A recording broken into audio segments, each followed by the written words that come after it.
नमस्कार, जी पुरवैया में आपका बहुत बहुत स्वागत है। आप देख रहे हैं बड़ी बहस और आपके साथ मैं हूं शिवपूजन झा। तो अब शुरू करते हैं आज की बड़ी बहस। बिहार विधानसभा उपचुनाव में मिली हार पर बिहार बीजेपी में घमासान मचा है, लेकिन क्या यह सिर्फ हार पर मुखर हुए असंतोष के स्वर हैं या फिर किसी पुरानी गुटबाजी और खेमेबाजी का असर? आखिर अपने ही क्यों खोल रहे हैं पार्टी की पोल पट्टी और लगा रहे हैं अनदेखी का आरोप? क्या बिहार बीजेपी में है ऑल इज वेल? वहीं सेक्युलर महागठबंधन के लिए भी जीत की सौगात साथ लेकर आई है परेशानियों की पोटली। नेतृत्व की लड़ाई में किसकी होगी शह और किसको मिलेगी मात? क्या सुलझ पाएगा कमान पर मचा घमासान? तो चलिए शुरू करते हैं आज की बड़ी बहस, हार पर रार और कमान पर किचकिच।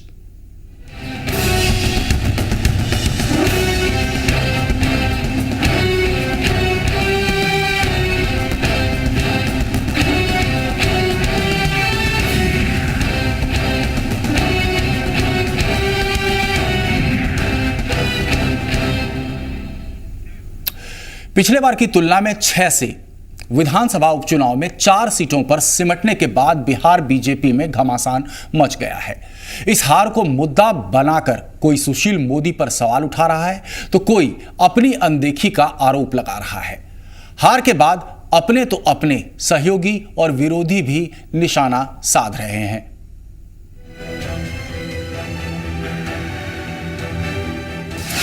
लालू नीतीश की दोस्ती का कमाल, बीजेपी में मच गया बवाल, सूमों पर उठ रहे सवाल। विधानसभा उपचुनाव में बीजेपी चौका लगाकर भी हार गई। हार के बाद पार्टी में हाहाकार मचा है। निशाने पर है बिहार बीजेपी का नेतृत्व और पार्टी में मुखर होने लगे हैं असंतोष के स्वर। जीत की लहर में दबा पार्टी का अंतर्कलह हार के साथ ही उफान पर है। पार्टी में गुटबाजी और खेमेबाजी इतनी चरम पर है कि जितने मुंह उतनी बातें। वाजपेयी सरकार में केंद्रीय मंत्री रहे और पार्टी के वरिष्ठ नेता सीपी ठाकुर ने अलग चाल चेहरा और चरित्र का दावा करने वाली पार्टी के आदर्श पर ही हमला बोल दिया। हम लोगों को कहा कि भाई फलाना जगह चले जाइए, तो चले गए। तो जैसे पहले ज़माने में प्यून ऊन होता था, न्योता लेके जाता था, वैसे ही हम लोग जाके घूम आए। लेकिन हम लोगों को तो जितना काम कहा गया उतना करते हैं पार्टी में। ये भी कहा गया एक बार कि नहीं, ज़्यादा काम आप कर देते हैं, उतना मत कीजिए। हम कहते अच्छा ठीक है, ज़्यादा काम नहीं करेंगे। कभी झारखंड बीजेपी प्रभारी की कमान संभालने वाले हरेंद्र प्रताप ने प्रदेश नेतृत्व को हार के लिए कटघरे में खड़ा किया।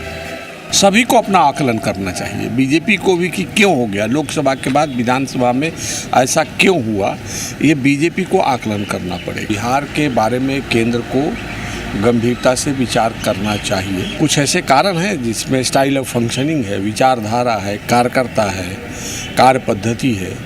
इस विषय का मैं जितना आग्रही रहा हूँ, वो आग्रही अगर कोई नहीं होता है तो अपने को मैंने अलग कर लिया कि भाई ठीक है, जिसको जैसे चलाना है वो चलाएं लोग। जब घर में घमासान मचा हो तो भला पड़ोसी मजा लेने का मौका कैसे चूक जाए।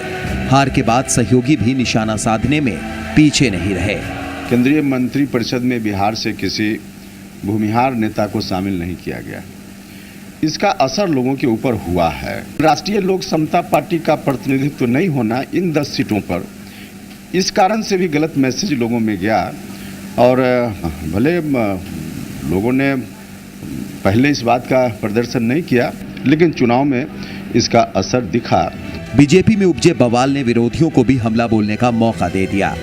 जेडीयू नेता सुनील पांडे ने नाराज सीपी ठाकुर के बयान का समर्थन किया, साथ ही सुशील मोदी पर निशाना साधा। देखिए, मैं स्पष्ट बतला दूं कि भूमिहार समाज को अपमानित करने का काम सुशील मोदी ने किया। लोकसभा चुनाव के बाद जो हक मिलना चाहिए था भूमिहार समाज के नेताओं को, वह सेंट्रल में भी नहीं मिला है और उसके कारण है सुशील मोदी। इसका खामियाजा भाजपा को इसी चुनाव में भुगतना पड़ा है और 2015 में तो सुपाड़ा ही साफ हो जाना है, तय बात है। वहीं प्रदेश बीजेपी अध्यक्ष मंगल पांडे ने पार्टी के अंदर किसी भी तरह की गुटबाजी और मतभेद की बात को सिरे से खारिज कर दिया। पूरे चुनाव की समीक्षा करने के बाद हम निश्चित रूप से उन कमियों को दूर करेंगे जिनके कारण हम अपेक्षित सफलता नहीं प्राप्त कर सके। और जो नाराज नेता चल रहे हैं, मैंने कहा ना, नाराज कैसे? चुनाव अभी 5-7 दिन पहले तक सब लोग चुनाव में लगे हुए थे और नाराजगी क्यों होगी? बीजेपी के प्रदेश अध्यक्ष घर में मचे घमासान पर भले ही लाख सफाई दें, लेकिन सार्वजनिक तौर पर बीजेपी नेताओं के जो बयान आ रहे हैं उससे साफ है कि बिहार बीजेपी में all is not well. Lok Sabha चुनाव में मोदी नाम का मैजिक कुछ इस कदर चला कि उसके सामने तमाम पार्टियां फेल हो गई। लेकिन बिहार के मोदी फेल हो गए हैं इस उपचुनाव में, और यही कारण है कि अब बिहार बीजेपी के नेता ही सुशील मोदी के नेतृत्व पर सवाल खड़े कर रहे हैं। कैमरा पर्सन विजय और राजेश के साथ अमित झा, जी मीडिया, पटना। विधानसभा उपचुनाव में महागठबंधन की जीत ने बीजेपी को बैकफुट पर ला दिया है, तो वहीं जीत के बाद महागठबंधन के घटक दलों के बीच भी नेतृत्व को लेकर घमासान मचा हुआ है। जेडीयू के कई कद्दावर नेता नीतीश कुमार के हाथों महागठबंधन की कमान सौंपने की बात कह रहे हैं, तो वहीं आरजेडी इस दावे को खारिज करने में जुटी हुई है।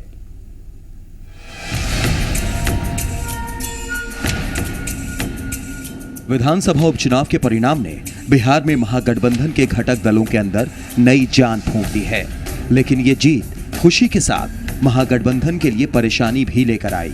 परेशानी है नेतृत्व की कमान को लेकर। जेडीयू महागठबंधन के नेता के तौर पर नीतीश कुमार को प्रोजेक्ट करने में जुटा है कि आगे जो गठबंधन आम चुनाव लड़ेगा, उस आम चुनाव में नेतृत्व का भी सवाल होगा। तो बिहार के लोग जो आज वोट दे रहे हैं वो ये मान के दे रहे हैं कि नीतीश कुमार बिहार के अगले मुख्यमंत्री बने।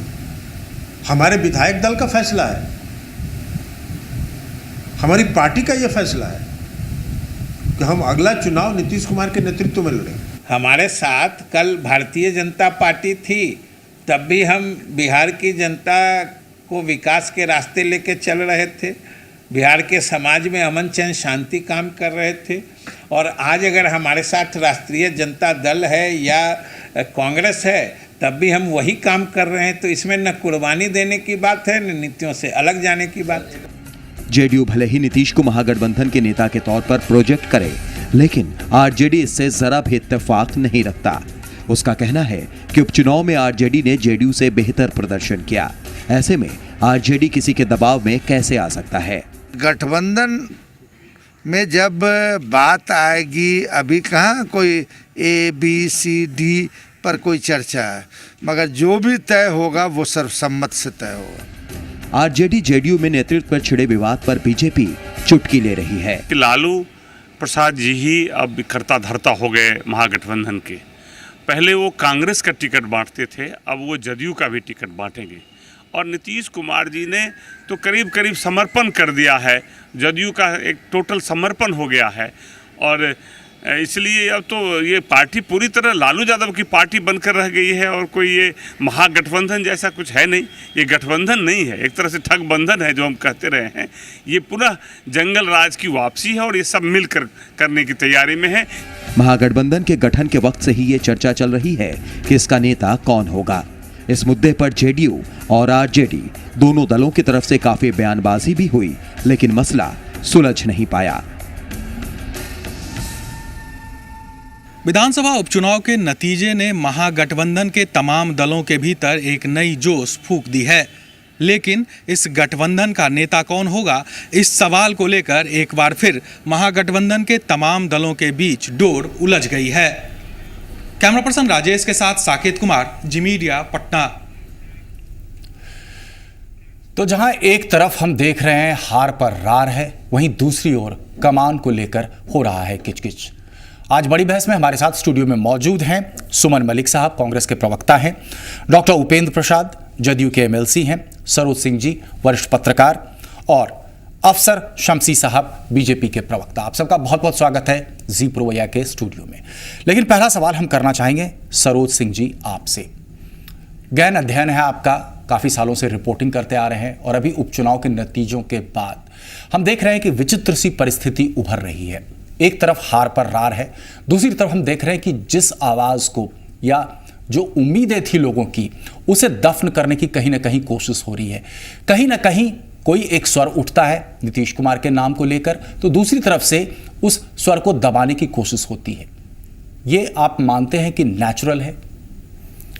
शिवपूजन जी, आपके ही साथ चर्चा में हम लोगों ने चर्चा की थी, पिछले बार कई बार चर्चा हो चुकी है कि जो उपचुनाव के नतीजे आएंगे उसके बाद कौन कौन सी चीज़ें बिहार के राजनीतिक परिदृश्य पर उभरेगी। अब ये जो चुनाव आया है, हमारा मानना है कि ये महागठबंधन के लिए एक चुनौती है और भाजपा के परिप्रेक्ष्य में देखें तो एक चेतावनी है। ये दोनों पार्टियों के लिए अलग अलग संदेश लेके आया है।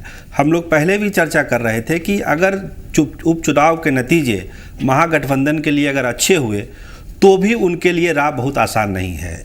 इसकी वानगी आप खुद दिखा रहे हैं, जो बयानबाजी अब शुरू हो गई है।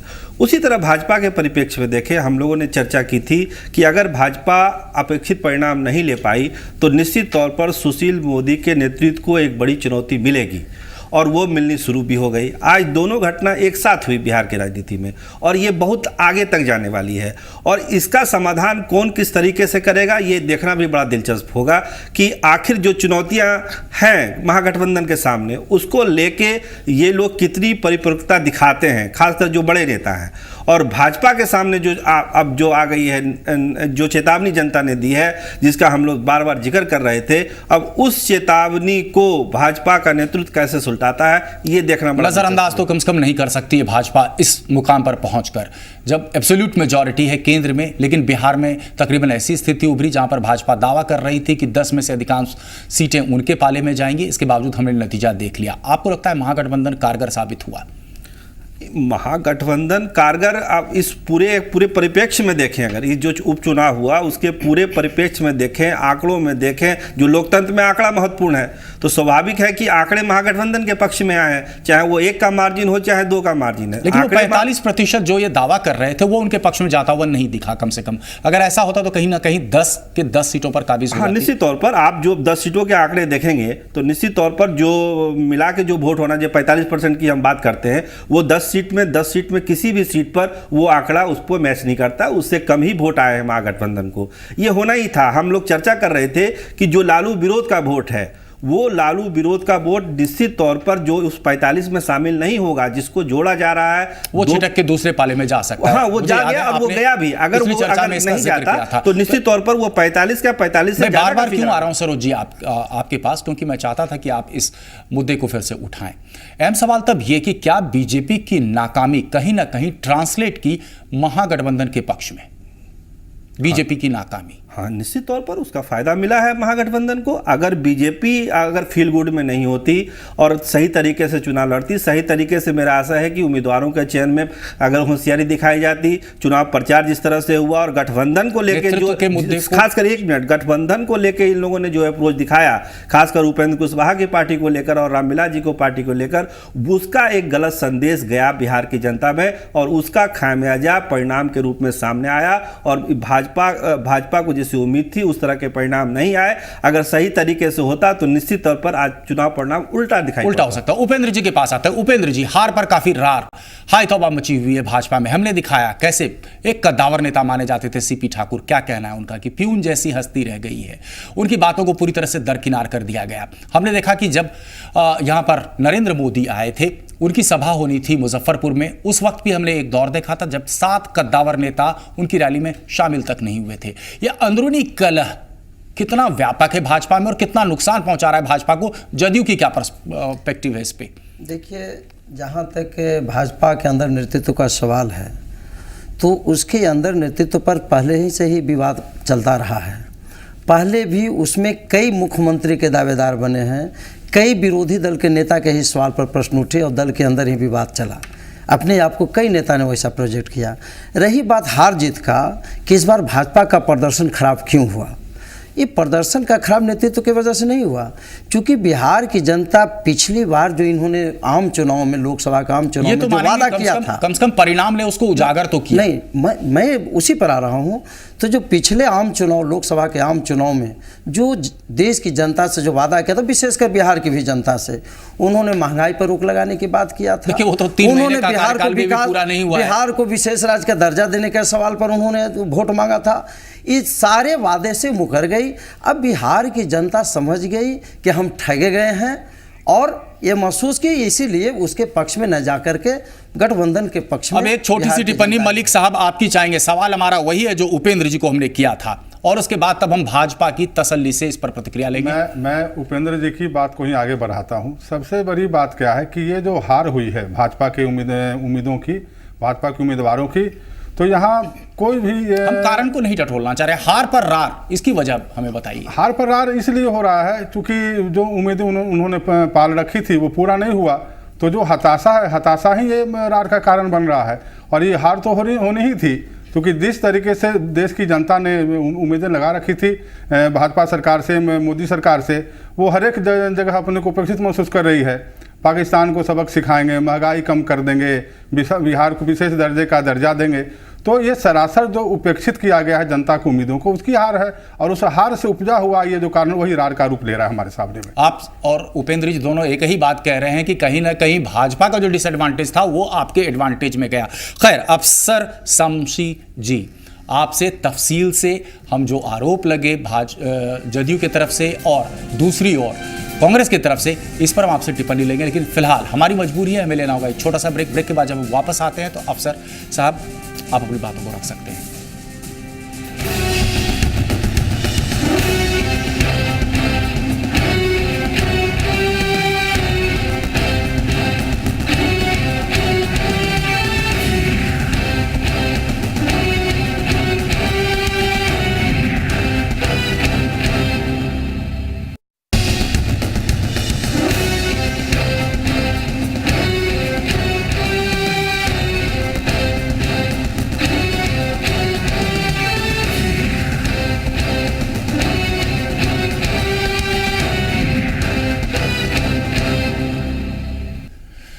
तो ब्रेक के बाद एक बार फिर से बड़ी बहस में आपका स्वागत है। हम चर्चा कर रहे हैं हार पर रार और कमान पर किचकिच।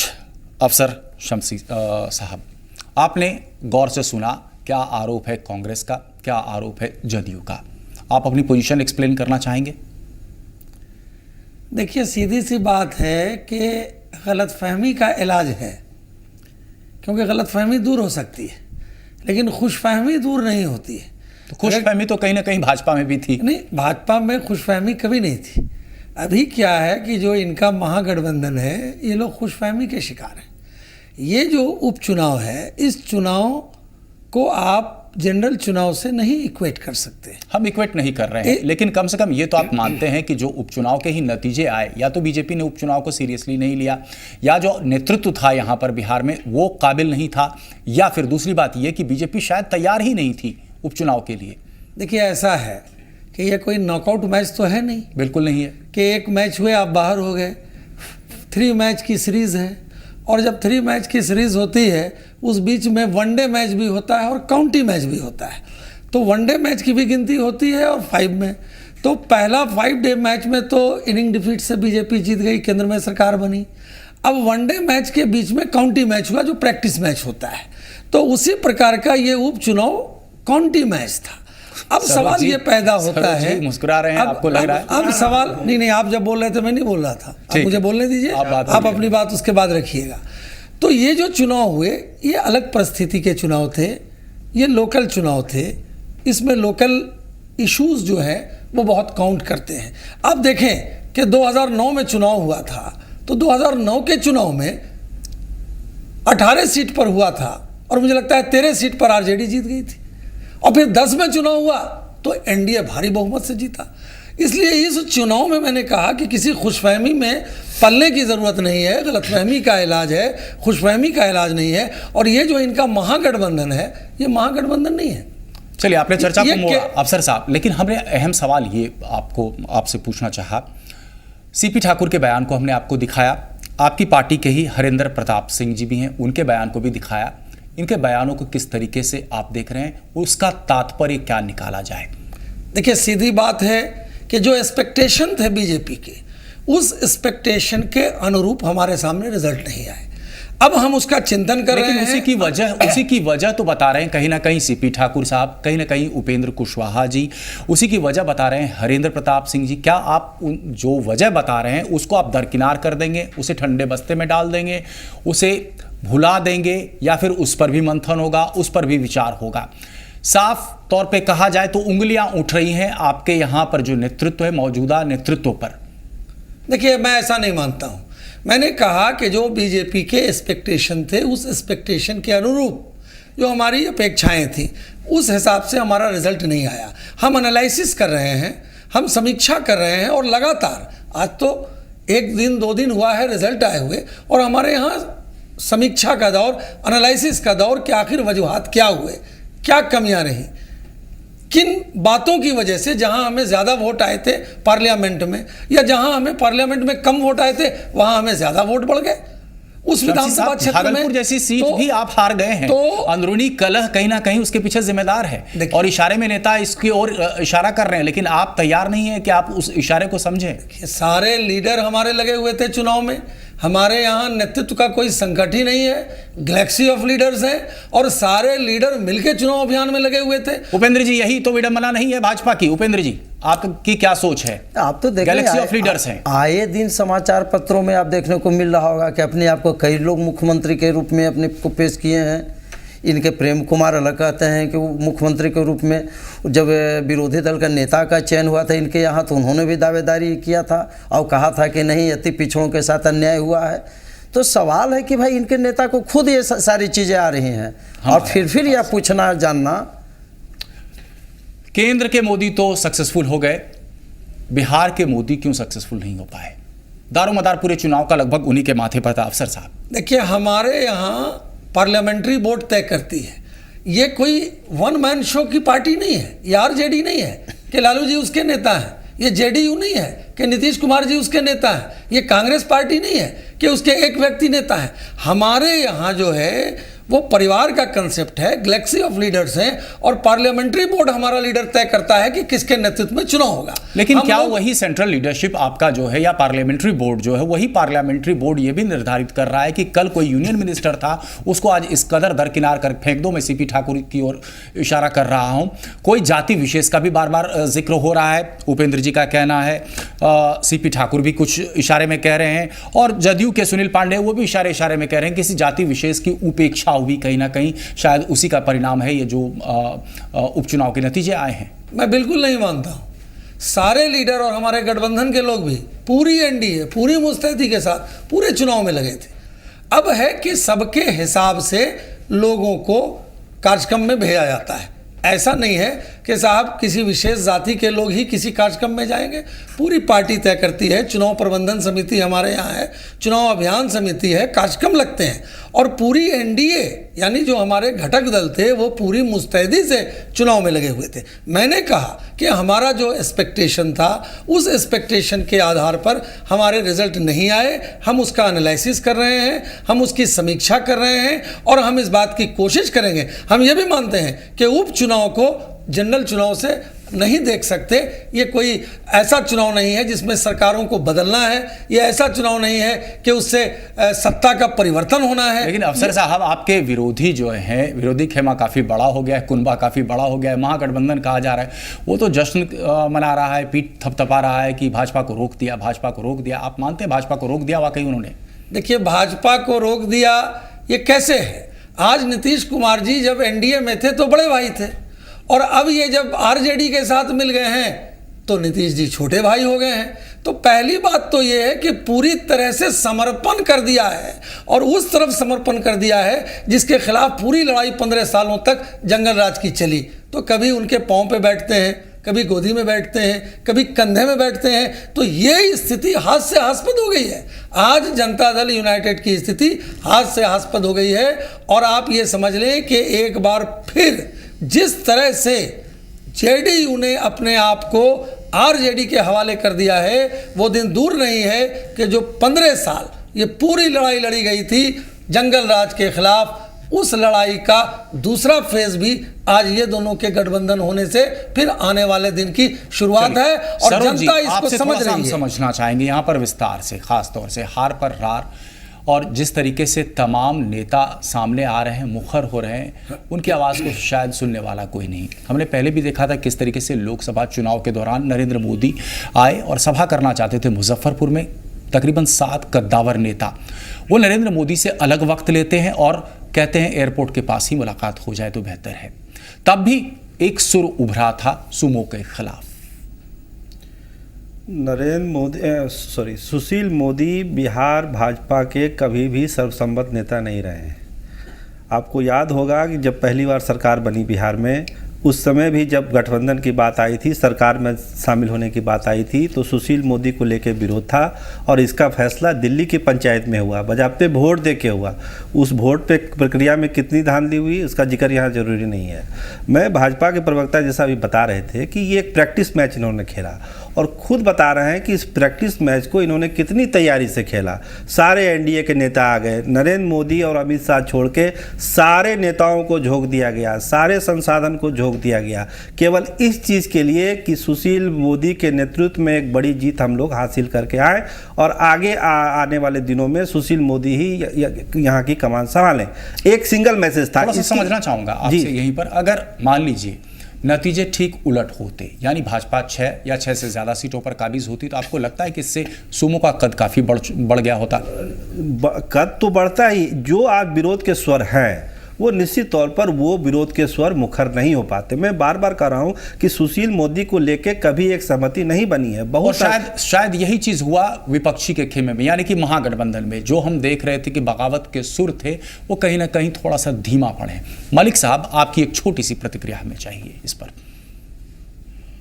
देखिए, सबसे बड़ी बात क्या है कि आपने कहा कि दिल्ली के मोदी, प्रतिक्रिया इसलिए भी जरूरी क्योंकि बीजेपी खासतौर से कह रही है कि ये तो बस यूं ही खेल में खेला गया। नहीं, ऐसा प्रैक्टिस सेशन था, ऐसा अभी तो मैच हुआ ही नहीं। भाजपा के प्रवक्ता हमारे भाई जो बोल रहे हैं, मेरा यही मानना है यहाँ पर कि खुद को बहलाने को गाली भी ख्याल अच्छा है। बोल रहे हैं कि नहीं बस हम तो वैसे ही लड़े। चुनाव से 2-3 दिन पहले तक मोदी जी, मंगल पांडे जी और ये सभी लोग बोल रहे थे कि 10 का 10 सीट ले जाएंगे और चोरों का जो महागठबंधन है इसका बुढ़िया बिस्तर बंधवा देंगे। तो बड़ी बड़ी डींगे हाँक रहे थे। आज जब हार गए तो कह रहे कि हम तो बस वैसे ही लिए थे। क्यों वैसे ही लिए थे? या तो आप अपनी हालत जान गए थे।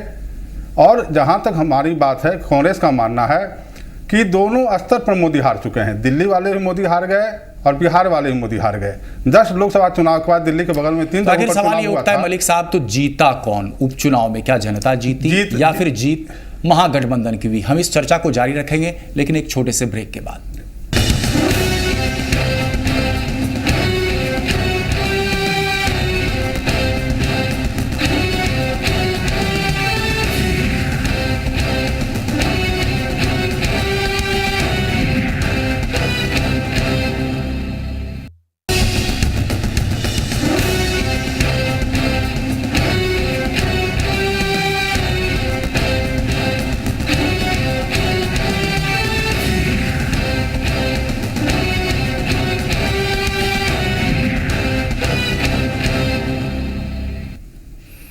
तो ब्रेक के बाद बड़ी बहस में फिर से आपका स्वागत है। हमने हार पर रार की काफ़ी चर्चा कर ली, अब चर्चा करते हैं कमान पर किचकिच। सरोज जी, पहले एक बार फिर से सबसे पहली बार आपके पास आना चाहते हैं। कमान पर किचकिच वजह क्या मानते हैं? 2 धुर विरोधी एक साथ हुए, 2 दशक की दुश्मनी हमने बात कर ली, 17 साल की दोस्ती वो भी हमने बात कर ली, बड़े भाई छोटे भाई क्या हालात थे लोकसभा चुनाव के पहले, हम लगातार उस पर चर्चा कर चुके हैं। लेकिन अब एकाएक हम देखते हैं, इसके सबसे पहले जीतन राम मांझी जी ने कहा कि अगर मैंडेट आता है तो नीतीश कुमार ही बनेंगे मुख्यमंत्री। इसके बाद लगातार हम देख रहे हैं ललन सिंह जी का आज बयान आया है और ख़ास तौर से ये कह रहे हैं कि जो उपचुनाव के नतीजे आए हैं, कहीं ना कहीं जनता ने ये सोचकर वोट दिया है कि वो नीतीश को वोट दे रहे हैं। सही बात है। जिस तरह से नतीजे आए और जिस तरह से जेडीयू के नेता और आरजेडी के नेता कह रहे थे कि एक प्रयोग के तौर पर हम लोगों ने महागठबंधन को किया है, प्रयोग के नतीजे आ गए, नतीजे पक्ष में हैं, तो स्वाभाविक है कि अब जो आगे की मुहिम इन लोगों की होनी है तो उसकी कमान किसकी हो पहल किसकी हो और आगे कौन बढ़ जाए, इसके लिए प्रयास शुरू हो गए हैं। दोनों ही पार्टियां लग गई हैं जी, निश्चित तौर पर दोनों जदयू और राजद दूसरी तरफ। जदयू के कुछ नेता एक तरफ दावा करते हैं कि नीतीश इज द बेस्ट, वहीं पर राजद उसका खंडन करती है। गौरतलब है कि इसके पहले जब जीतन राम मांझी ने एक बयान दिया था कि Nitish is the best type का बयान आया था, तुरंत एक तीखी प्रतिक्रिया राजद की तरफ से हुई थी। आज ललन सिंह कहते हैं, उस तरीके का बयान देते हैं और तीखी प्रतिक्रिया आती है राजद की तरफ से कि ABCD कोई भी हो, इस पर बैठ करके चर्चा हम करेंगे। तो यानी कि आपको लगता है ये मामला इतना आसान नहीं है, काफी पेच इसमें फंसे रहेंगे? बहुत सारे पेच फंसे रहे हैं और भाजपा ने एक मौका दे दिया, भाजपा ने एक ऑक्सीजन दे दिया, संजीवनी बूटी दे दी, जो भी नाम दीजिए आप। महागठबंधन को इन्होंने मजबूत कर दिया। अगर नतीजे दूसरे होते तो महागठबंधन पे दूसरी चीज़ों पर भी चर्चा शुरू हो जाती, लेकिन अब चर्चा हम लोग कर रहे हैं कि इसकी कमान कौन करेगा, इसको आगे कौन ले जाएगा और कैसे सरकार बनेगी अगली सरकार महागठबंधन के नेतृत्व में। आज ये चर्चा हम लोग कर रहे हैं, तो इसके लिए तो भाजपा ने उनको मैदान दे दिया। अब सवाल है कि सभी जानते हैं कि वोट बैंक के आधार पर वोट किसके पास है बिहार में। ये अब पिछली चर्चा में हम लोग कर रहे थे कि लालू यादव के पास आधार वोट ज़्यादा है, नीतीश कुमार के पास आधार वोट कम है। नीतीश कुमार का चेहरा ज़्यादा साफ है लालू प्रसाद की तुलना में, तो जदयू के पास अगर कुछ प्लस है तो लालू प्रसाद के पास भी कुछ प्लस पॉइंट है। तो अब इस लड़ाई प्रदर्शन के तौर पर हम देखें तो प्रदर्शन कहीं ना कहीं राजद का बेहतर हुआ है, ये मानेंगे आप? जी, निश्चित तौर पर राजद का बेहतर हुआ है। राजद के पास आधार वोट है, उसने अपने वोट को ट्रांसफर भी किया है जदयू के फेवर में, कांग्रेस के फेवर में। उनकी जहां सीटें थी वहां उन्होंने अच्छा प्रदर्शन किया है। आप मान के चलिए परबत्ता जैसी सीट पर जिस तरह से गठबंधन दिखा है और जिस तरह से वोटों का ट्रांसफर हुआ है वहां पर, तो निश्चित तौर पर लालू यादव की पकड़ अभी बिहार के राजनीति में है। इस सच्चाई को स्वीकार करना पड़ेगा। अब वो रिजल्ट नहीं दे पा रहा था, उसके अपने अलग कारण हैं, उनकी क्या छवि है वो अलग मसला है। लेकिन जो एक आधार वोट होता है, जिस वोट की हम लोग चर्चा करते हैं कि वो आधार वोट अगर ट्रांसफर होता है तो वो किसी भी कैंडिडेट को जिता सकता है, ये हैसियत लालू प्रसाद रखते हैं और उसका फायदा आरजेडी उठाना चाहेगा और चाहेगा कि कमान उसके हाथ में रहे। लेकिन जदयू का जहां तक सवाल है वो नीतीश के साफ चेहरे को आगे ले जाएगी कि यही चेहरा है जो महागठबंधन का नेतृत्व कर सकता है, और ये किचकिच अभी दिन में दिन रोज बढ़ेगी, देखते रहिएगा। और भी बढ़ेगी। अफसर शमसी साहब, एक दौर था जब हमने देखा था किस तरीके से लालू प्रसाद यादव दिल्ली से भागते हुए पहुंचे थे बिहार, सिर्फ इस कवायद में कि किसी तरह पार्टी को बचा ले। 13 विधायक अलग बैठने की मांग कर चुके थे और उसके बाद कूच किया था उन्होंने राजभवन के लिए। जो हुआ वो सबने देखा, जिस तरीके के आरोप लालू जी ने लगाए थे उस वक्त वो सबने देखा। लालू जी का चिर परिचित अंदाज में जो भाषण हुए थे कि कहीं ना कहीं नीतीश के आंत में है दांत, या उनकी तुलना की थी कभी बबूल के पेड़ से और गर्म पानी डाल देंगे। महागठबंधन के तमाम घटक दल अब इस बात को भुला देना चाहते हैं। तमाम कद्दावर नेताओं से जब हम बात करते हैं वो कहते हैं कि जो बात हो गई बीत गई, उस पर अब चर्चा नहीं होगी। लेकिन पेच कहीं ना कहीं फंस रहा है फिर से महागठबंधन में नेतृत्व के सवाल पर। आखिर नेतृत्व कौन प्रदान करे? बीजेपी किस नजरिए से देखती है इसको? देखिए, हम लोगों का तो मानना है कि इनका महागठबंधन आगे चल ही नहीं सकता है, क्योंकि उपचुनाव में चला के दिखा दिया इन्होंने। नहीं, ये देखिए, ये तो बताया नहीं, अभी हमारे भाई साहब ने ठीक ही कहा कि एक ऑक्सीजन मिल गया। ये बिल्कुल मृत प्राय थे, इनका सारा समीकरण ध्वस्त हो गया था। पार्लियामेंट का जो चुनाव हुआ उस चुनाव में इनके सारे समीकरण ध्वस्त हो चुके थे। इस चुनाव ने नेचुरली इन्हें एक ऑक्सीजन देने का काम किया है, संजीवनी देने का काम किया है, और इस चुनाव को आप जनरल चुनाव से नहीं देख सकते। हम फिर वापस उसी पे जा रहे हैं, हम उस पर कंपैरिजन नहीं कर रहे। अभी फिलहाल हम चर्चा कर रहे हैं महागठबंधन की। बार बार ऐसी कोशिशें होती है और ये बातें कही जाती है कि महागठबंधन को आगे भी विस्तार होगा, लेकिन ऐसा प्रतीत नहीं हो रहा है। उत्तर प्रदेश में ये अपने पांव नहीं पसार पा रहा है जिस तरीके से मायावती के बयान है। लेकिन फिलहाल हम बिहार की ही वस्तु स्थिति पर चर्चा कर लें, जहां पर एक ऐसी स्थिति उत्पन्न हुई है कि ललन सिंह जैसे कद्दावर नेता कह रहे हैं कि नीतीश इज द बेस्ट। हम इसी पर चर्चा को अपना रखना चाह रहे हैं। महागठबंधन जब भी हुआ है इन लोगों का, या गठबंधन हुआ है, कभी भी स्टेबल नहीं हुआ है। केवल एक एनडीए सरकार को छोड़ के, माननीय अटल बिहारी वाजपेयी जी की सरकार थी, तो वो एक बड़ा प्रयोग अटल जी ने किया था जिसमें सफल हुआ था। उसके बाद आप अगर उठा के देखें, चाहे एचडी देवगौड़ा हो, गुजराल साहब हो, बाबू वीपी सिंह हो, चंद्रशेखर जी हो, या 1977 हो, यानी जितनी भी सरकारें हैं वो सब अनस्टेबल सरकार हुई है। पहली बार कोई गैर कांग्रेसी सरकार अकेले अपने दम पर केंद्र में आई है। वही ट्रेंड बिहार को भी नज़र आ रहा है, बिहार के लोगों को भी नज़र आ रहा है, और बिहार की जनता भी इस बात को महसूस कर रही है कि बीजेपी को हम एब्सोल्यूट मेजॉरिटी देंगे। हमारा गठबंधन है, एनडीए के साथ है। थोड़ी देर के लिए मान लीजिए इन दोनों नेता में से चुनाव अगर करना हो तो आपको क्या लगता है बेहतर कौन होंगे, लालू जी या नीतीश? हालांकि लालू खुद चुनाव तो नहीं लड़ सकते हैं, जो शक्ल लेकिन गठबंधन को नेतृत्व तो कौन प्रदान कर सकता है? उर्दू में ऐन और गैन होता है, तो जो शक्ल ऐन की है वो शक्ल गैन की है।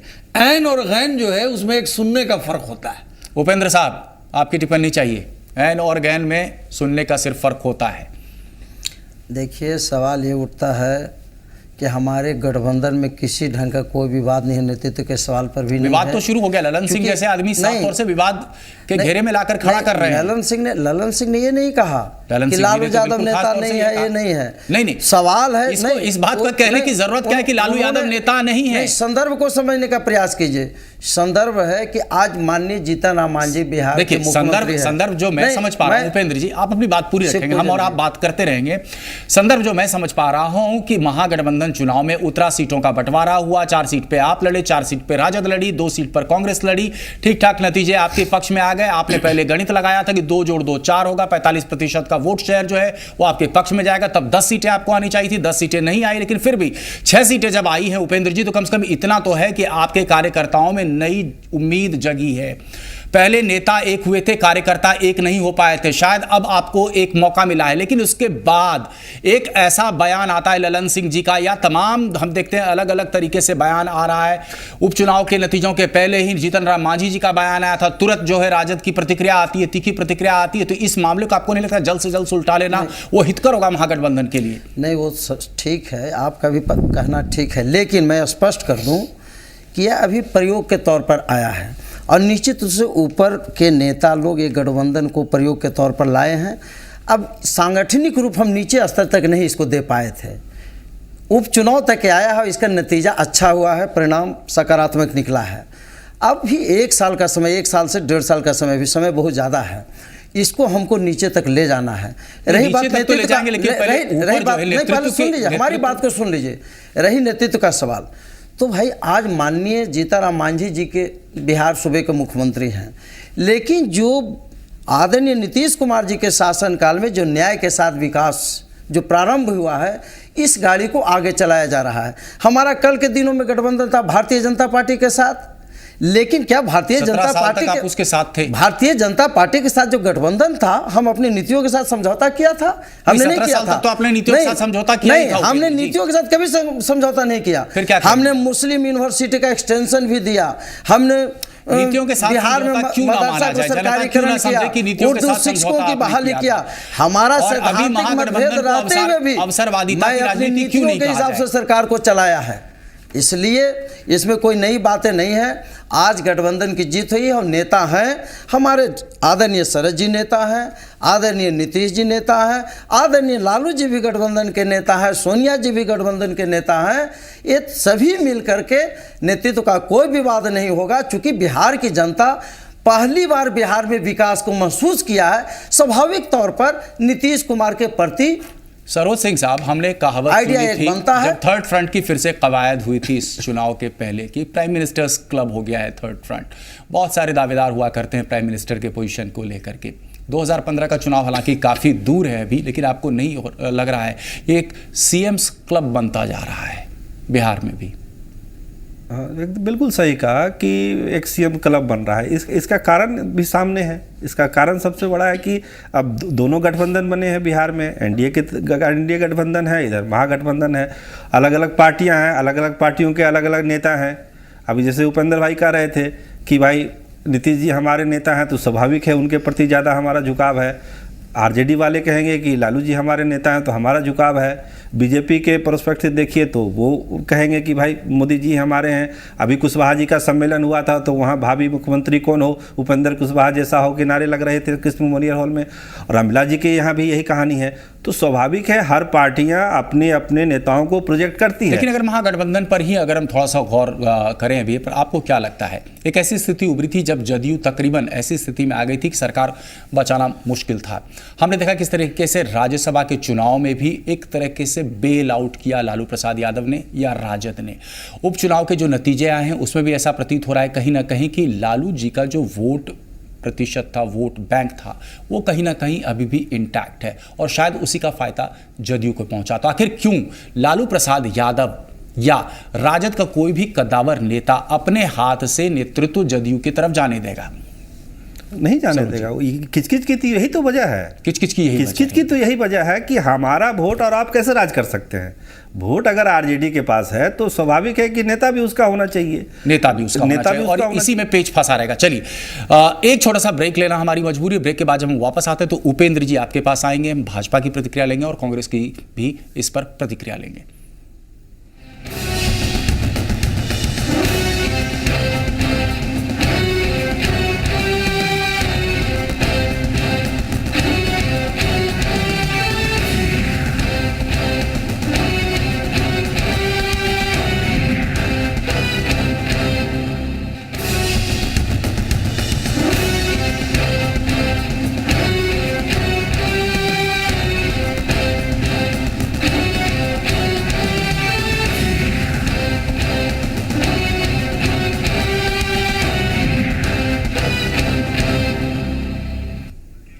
तो ब्रेक के बाद एक बार फिर से आपका स्वागत है। हम चर्चा कर रहे हैं हार पर रार और कमान पर किचकिच। उपेंद्र जी, ब्रेक पर जाने के पहले हम आपकी टिप्पणी नहीं ले पाए थे, क्यों ना ये मान लिया जाए नीतीश जी स्वच्छ छवि के व्यक्ति हैं, विकास मॉडल भी उन्होंने प्रस्तुत किया था, उनके विकास मॉडल की तुलना गुजरात के विकास मॉडल से की जा रही थी और कहीं ना कहीं अगर नीतीश जी के नाम को प्रोजेक्ट किया जाता है तो वो महागठबंधन के पक्ष में ही जाएगा।